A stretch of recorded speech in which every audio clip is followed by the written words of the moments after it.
This is somewhat an audiobook of Nightwalkers The Beginning, written by Taneshia Jayne and published in 2018. All illustrations are done by RAWLINED. You can find him on Instagram. Nightwalkers The Beginning. Chapter 1. This is the story of my first love, a love that forever changed me and my future forever. It wasn't a traditional love story, and there was no happy endings for anyone involved. My name is Daniel Blood, an unfortunate last name given the circumstances. I was under the impression that I was an ordinary 17-year-old male living in the new world. After the uprising in 2019, the world fell into darkness. Technology was lost, homes were destroyed and cities were burned to the ground. Some families got out, my mother and father being two of them. They started fresh with their own parents, here in our small, isolated town, but so many were lost in the fight for survival. It is just my mother and me now.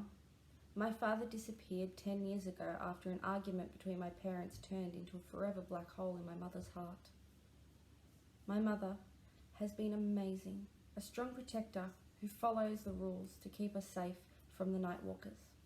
Even though she blames herself for my father's disappearance, if he was stupid enough to leave after dark, that is all on him. A Nightwalker is like a modern-day vampire.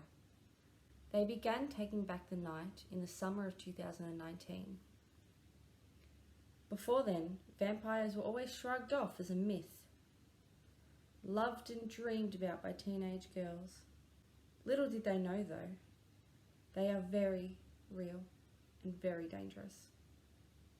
Victor is the leader of the followers, the last known or documented case of a born blood, otherwise known as a vampire from birth, and the only kind that can turn a human. He has hundreds, if not thousands, of followers. They litter what is left of our world and are feared by all. They don't have feelings like us humans. They are cold, dark, heartless creatures, incapable of loving another. If you're lucky, they will kill you quick.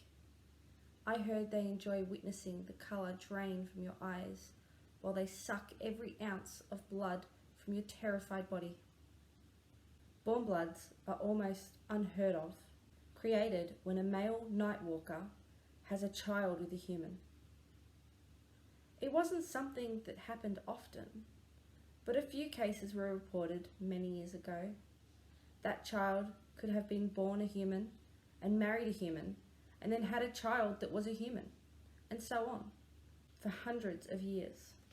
But that entire line now carries a dangerous and deadly throwback gene that's extremely rare, where a child, such as Victor, whose entire family for hundreds of years were human, produce a Nightwalker from birth.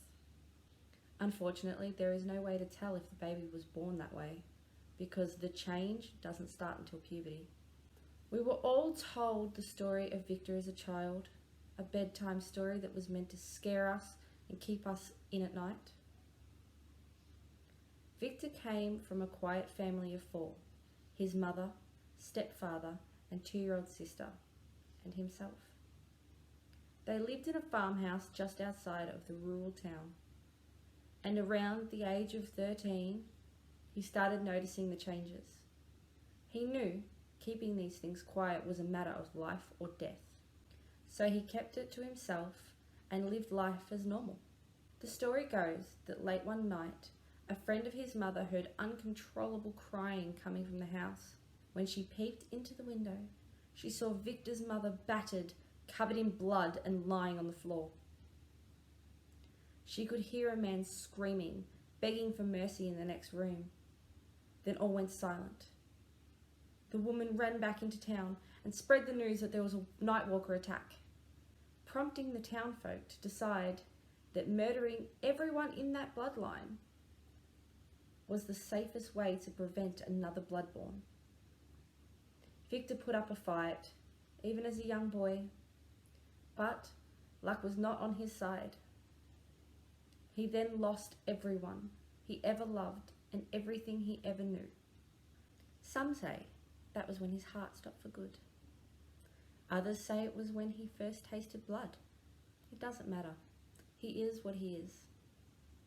The townsfolk began hunting Victor, and he began turning them into nightwalkers, one by one, creating in them the very monsters they once hunted. That's probably where their anger comes from. That, and having no soul or pulse, would piss you off as well.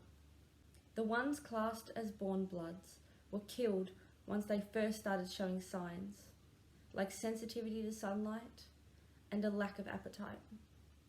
It's not much, but back in the 1600s, they really didn't need much of an excuse to hunt down a child and kill his or her entire family, just in case. The townspeople began to realise the more they hunted Victor, the more people were turned into nightwalkers. Victor and his followers hid, lying low for years. People began to forget, believing it was all pretend, myths, and stories made up to entertain and scare. But once everyone had forgotten, and the nightlife was at its peak, Victor and his followers would strike, killing millions of unsuspecting people. It was a terrible time for anyone to be alive, and I feel for the families lost by these monsters. Some got out, including my grandparents and their children. They relocated to an isolated village in the middle of the forest, where they settled in and begun locking their doors and windows before sundown to protect themselves from the nightwalkers that hunt us, trying to take back the night. Chapter 2. The sun was slowly setting as my mother noticed that we had run out of potatoes, a staple food that many of us lived off. I decided that I would be fast enough on my bike to get to the shop and back home before dark. It's only a small town, and it looks like it was picked up and dropped in the middle of a dense forest. Personally, I think it's creepy. But my mother won't leave in hopes that my father will return one day. I, of course, know better. If he were ever to return, it would be my job to drive a stake straight through his heart, because there is no way he would return and not be one of them.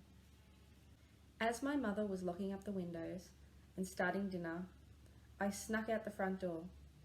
As I made my way down the uneven gravel driveway, I could hear her screaming from the kitchen window, "You're a stupid boy! You're going to get yourself killed, and I'm not coming to save your ass." Trust my mother to make me look ridiculous in front of the neighbours, who were all locking up their own shutters and watering their veggie patches before turning in for the night. I took off anyway and arrived at the shop quickly. It is a small general store that now looked condemned, with its dirty, boarded-up windows and all the missing person signs falling from the front door. I ran inside as the sun was just starting to set. Most of the shopkeepers were dirty old men with grey, balding hair, more than likely perverts and drug dealers, but still just as afraid as the nightwalkers as anyone else. I tossed some money on the counter as I grabbed a small bag of potatoes. As I exited the shop and threw them into the cart tied to the back of my bike, I heard a loud bang down the street, as if someone had slammed a door or kicked over a bin. The old man at the counter ran down one of the aisles yelling, "They're here! They're all here!" He kept shouting as he locked himself in the back room. "Thanks for the concern, asshole." I was too late. The nightwalkers were here. I ditched my bike and ran back inside, deciding to hide under the counter. People don't normally leave their homes and gardens to buy the bruised, mistreated food they sell here. In fact, most of the villagers have been raised off the land, knowing well how to live simple and safe lives. Victor and his clan of the undead followers walked in as if they owned the place, and from where I sat, I could see at least 4 sets of legs and the bottom of an old, chipped black cane. They say the nightwalkers hunt in packs like wild dogs, and from my vantage point, that looked to be true. Victor pointed left and right for 2 of his dirty-looking followers to check for food they wanted. Mostly raw, blood-filled meat, which was clearly an acquired taste. If they stopped feeding on fresh blood, they began to wither and age again. If a Nightwalker feeds daily, after reaching a certain point in its life, the aging would stop and the Nightwalker would only grow stronger every day. I cowered under the counter, hoping they wouldn't see me. Once the followers had done their rounds, Victor shouted in a deep, husky voice, "Let's go. Nothing worth my time here." I watched from under the counter as they left the store, and once the coast was clear, I crawled out and walked over to the exit. "And where are you going?" said a soft female voice from behind me. My heart skipped a beat as I slowly turned around, praying that my life wasn't soon to be over, or as good as over. Sitting on the counter where I was hiding was Luna, Victor's right-hand girl. Unlike most Nightwalkers, her eyes were a clear emerald green, which was odd to me, as we learned at school that all Nightwalkers have dead, colourless eyes. She had the most beautiful, delicate face, with small, clean-cut features, clear porcelain skin, and long black hair that came to just above her ribcage. She has a figure to die for. With a tiny waist and curved hips, she was undeniably beautiful, with her plump full lips and full eyelashes. I would like to say I never feared a girl, but I was terrified, and at the same time, mesmerized by her company. She was just staring at me. Oh shit, how long have I been staring at her? "Well, where are you going?" she prompted, as she slid off the counter with an easy, relaxed movement. I was just going home," I replied, with almost a squeak in my voice. She had a small smirk, like she knew how scared I was, and enjoying every second of it. She walked slowly over to me. "You know, you shouldn't be out after dark. It's not safe for a young boy like yourself."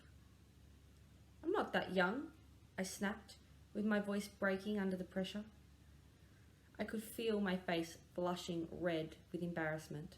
All the while she smiled to show her shiny white fangs. They weren't overly big or scary, just slightly larger and thinner than normal. "Well then," she giggled, then leaned towards my face, so close to my lips I could feel her ice-cold breath creeping into my mouth as I inhaled in fear. As strange as it was for that split second, I just wanted to kiss her. Maybe it was a dying wish, or some crazy thought created from the rush of adrenaline traveling through my body as I realized I was probably about to die. She just stood there, staring into my eyes, as I could feel my heart rate rising, as if I was about to have a heart attack. It was the most panicked and the calmest I have ever felt in my life. Then suddenly, she broke eye contact and in one quick movement swung her arm and pushed me across the room. I slid to the other side of the shop, only stopping because I collided with the wall. I was in shock, but I managed to notice someone else had entered the room. It was one of Victor's followers. "What the hell are you doing? Victor is waiting for you," he growled at Luna. "I was just looking at some makeup. Maybe you should try some on. You need it more than I do." She barked back with a distinct attitude in her voice. "Just hurry up," he replied as he left the store, slamming the door behind him. Luna took one last look at me as she followed him. I was still in shock. Did that just happen? I could feel the tender spot where her hand had connected with my ribcage as she shoved me across the room. A reminder that I am not invincible. As I walked back into my own front door, with the potatoes in hand, my mother jumped off the couch. "You stupid boy! I thought you were dead! You are just like your father!" Her lips pressed to a straight line as she snatched the potatoes from my hand. "Thank you." Then she stormed off into the kitchen. There was no way I could tell my mother what happened. She wouldn't believe me. Or she would, and she would kill me for being so stupid. Either way, it wasn't happening. I don't think I could really tell anyone. I felt like my head was going to explode with thoughts. Why would she spare my life? Why not kill me or take me to her leader? Why save my life from Victor's goon? Was she toying with me? I've heard of a sick sense of humour, but really? Was my fear her entertainment for the night? Nothing made sense, and I had no idea what just happened. After sitting down for dinner with my mother and making small talk about things we really don't care about, like the weather or some book she found at the weekend market, I helped clear the table and went off into my room. I stripped off my shirt and kicked off my shoes. As I ran my hand through my hair, I made a mental note that I was due for a haircut. It was getting a little long and beginning to fall into my eyes. I crossed the room to lie down on my bed, replaying everything that had happened tonight back through my mind as I dozed off to sleep. That night, I would dream of piercing emerald green eyes. Chapter 3. A high-pitched sound of my alarm clock woke me from my sleep, and my first thought was her. Did that really happen, or was it just a dream? I rolled out of bed and opened my shutters. As the morning sunlight filled my room, all I could think about were her eyes. I went into the bathroom and stood in front of the sink, staring into my mirror. I splashed cold water onto my face to try and snap out of it. The thoughts of her were haunting me, like she had taken up residence in my head. I stripped off my shorts and stepped into the shower. As I turned on the water, I noticed my arms and back had begun to ache, plus dark purple bruises had formed on my ribs where she had pushed me. These signs prove it wasn't a dream. One bruise was a defined handprint. I could see just where her fingers and palm had connected with me. As I brushed my hand over it, I thought about touching her cold, pale skin. Would she feel my touch? Would it be warm and inviting to her? The thoughts of slowly taking off her clothes began to invade my mind, until a knock at the bathroom door, followed by my mum's screeching voice, rudely interrupted. "Hurry up, or you'll be late for school!" That quickly ended my wandering imagination. School sucked, like always. We learn things we may need in life. My first class is woodworking, one of my favourite classes. I sit at the back of the room with my best friends, Candace and Mark. Candace is smart, in fact, overly smart for someone born in our town. She can work out a problem in a matter of minutes. My mother once said, she is someone you want on your side if ever things went wrong. She looks like your stereotype blonde, with long legs and a thin body. Her wavy blonde hair brushes her shoulders, and her smile lights up a room. Mark, on the other hand, is a typical country boy. Thinks shotguns should be kept under your pillow, and likes to skin pigs and go hunting for kicks.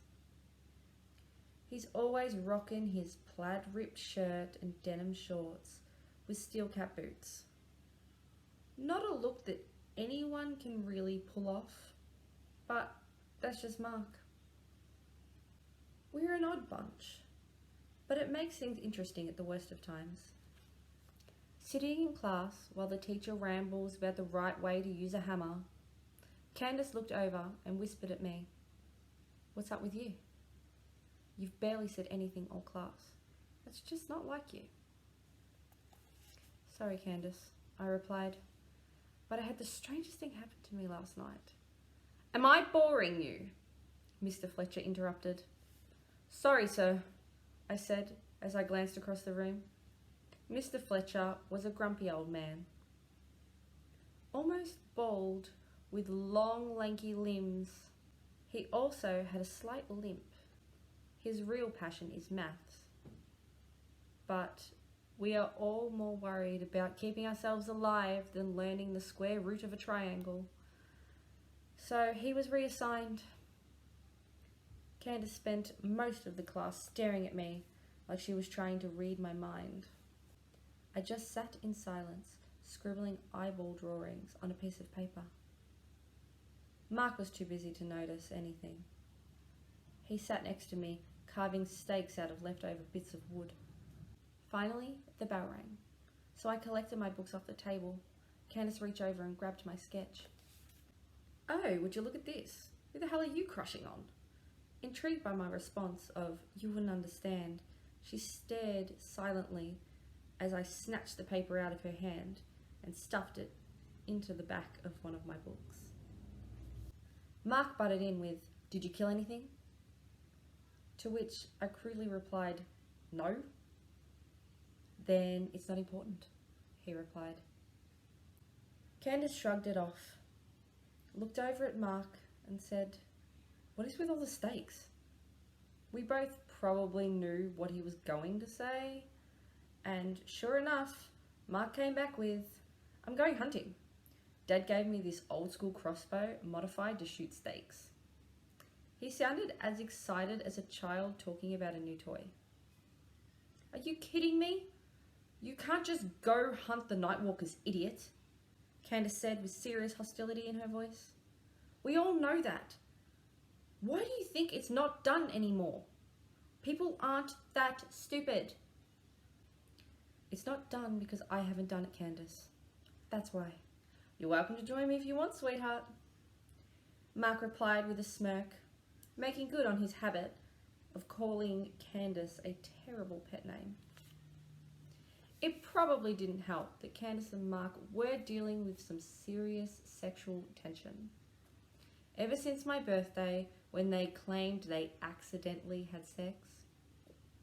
For one, a guy can't accidentally be naked and fall into a vagina. And for two, yes, the plaid-wearing country boy got laid before me. Candace and Mark kept rambling on and arguing as usual while we walked to our next class. Today was going to be a long day. The bus arrived at my house a little after 4:30 p.m. I said my goodbyes to Candace and Mark. "Tomorrow night we're going hunting, don't forget," screamed Mark out the window of the bus. I waved it off and walked up the gravelly footpath. As I walked to my front door, I noticed a small envelope tucked under the corner of my doormat. What the hell is that? I unlocked the door and bent down to pick it up. It had my name in small black print on the front. As I entered the house, I hung my keys up and tossed my bag into my room. I walked into the kitchen and calmly stared at the envelope. Why would someone leave a letter on my front step? I have a letterbox for a reason. I tore the envelope open without any further thought, finding a letter inside. "Daniel, thanks for the chat last night. I had forgotten what it was like to be human, emotions and all. I'm sorry for the shove. I didn't want to have to share you with anyone else. Love, Luna. P.S. You forgot your change." I was shocked. In the envelope was a $1 coin. How did she know where I lived? How did she know my name? When did she leave the letter? Why would she even bother with the change? I thought I was confused before. But now it was so much worse. "How was your day, honey?" my mother asked in the happy, relaxed way she does when she comes in after work. "Hey, Mum. Not too bad. I think I'm staying at Mark's tomorrow night, if that's okay." I was secretly hoping she would say no, but of course, my mother loves to know I'm with people who also hate Nightwalkers. So she just smiled her sweet smile and said it was fine. I nodded and went off to my bedroom. I collapsed on my bed, watching the sun disappear slowly behind the tops of the trees in the distance. I really had an amazing view from my window, but I was preoccupied with thinking about Luna. I woke up with a cold breeze of the night coming in through my window. The chill crept across my body and a shiver shot up my spine. My eyes flickered open and I realized it was dark. I turned over to read my alarm clock, realising it was 10:30. Then figured, I better close my shutters, since a strong breeze was slowly whispering in through my open window. As I got up, I noticed how beautiful the night sky looked, the shining stars glittering against the dark blue backdrop. With no lighting in the streets and barely any pollution, it was an amazing sight. I couldn't remember the last time I sat at my window and watched the stars. It was so long ago. Beautiful, aren't they? A soft voice said from outside. Who said that? I replied as I jumped back from the window. I heard someone giggle, a giggle I knew too well, because I had been replaying it over and over in my head. It sounded so innocent and playful. I walked ever so carefully back to the window, sliding it open a little more, just enough to look around the corner to see who was there. You really need to stop stressing. If I wanted to kill you, I would have done it by now. I pushed the window all the way open, and there was Luna, her emerald eyes glittering in the light of the moon. What are you doing here? I asked. She giggled. What do you think I'm doing here? I've come to see you, she said in a tone that implied I should have already known that. I don't normally make house calls, you know. So you just decided to come visit a human that you met at the store. Wouldn't that be stalking, considering I never even told you my name or address? It's only stalking if you don't enjoy it. Anyway, who are you going to tell?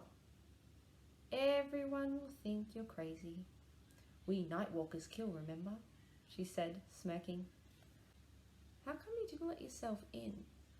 My window has been open for hours, I said, changing the subject because I did enjoy it a little. She smiled. I can't just walk in. We must be invited in. It's like code or something. I really couldn't stop staring into her eyes. I made sure I was completely inside the window. She stood right in front of me, leaning against the window frame from the outside.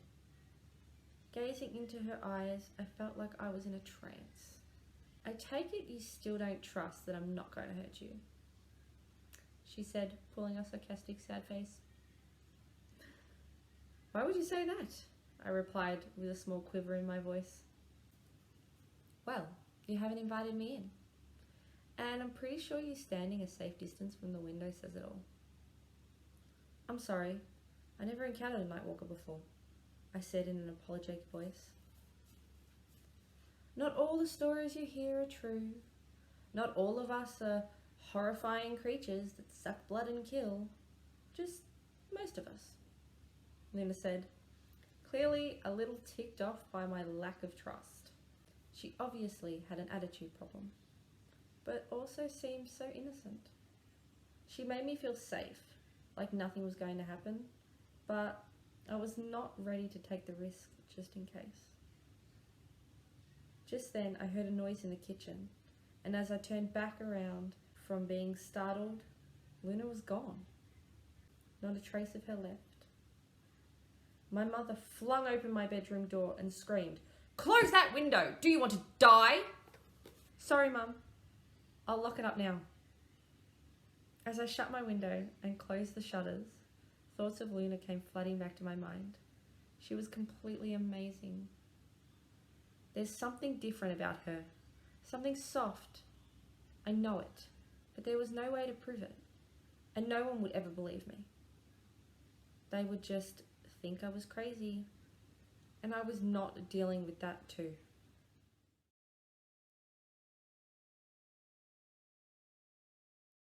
Subscribe to my channel.